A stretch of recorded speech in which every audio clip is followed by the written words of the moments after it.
There's a parable that Jesus told of a sower that goes out to sow some seed, a farmer that goes out with the intention to plant some seeds. And as he goes, as he walks, some of the seed that he has, it falls along the path that he's walking. And so the seed that falls along the path, it's trampled under people's feet as they walk down the path, and it's kind of stomped and snuffed out. It doesn't grow. And then still other of the seed, it falls on dry and rocky ground. And so that seed, it shoots up fast and it grows, but then it's scorched by the sun and it withers and it amounts to nothing.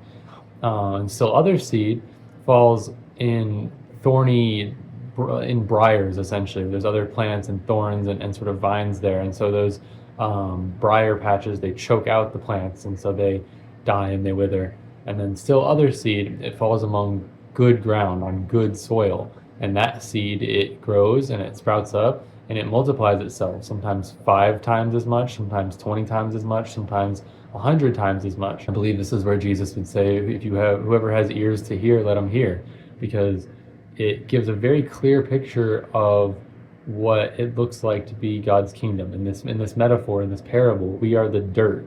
And so God's the only one that can bring about growth. And there's several of these seeds planted in our life when somebody extends the love of God to you because they're filled up by the love of God in their own relationship with Jesus, or when God does something miraculous for you or helps you get to a place in your life that you could never have got to on your own, helps you to overcome something you never could have on your own. And so I just think it's a very helpful picture, because with all the places the seed fell, there's so many different places we turn to, so many different things that choke us out or cause us to turn to the temporary things of this world rather than the infinite life that God is offering us. And so if we are that dirt, we want to be good soil. We want to be willing to be planted into. We want God to use us and grow us and grow something through us or in us, right? And so I just think that's a helpful picture to keep in your mind.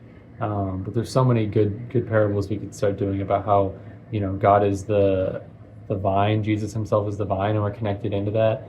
I just quickly want to say something that was really cool for me, is that Jesus said, I am the way, the truth, and the life. And in more recent months, God's shown me that a large part of what he's saying there is that Jesus's way, the way he lived and his lifestyle, his truth, what he taught and his teachings, lead to life, the best life for us, a more abundant life. He is life. He died for us so that we can be reconciled into God. And so follow Jesus's picture, because he gives us the picture of the best way for us to live. So do you trust that?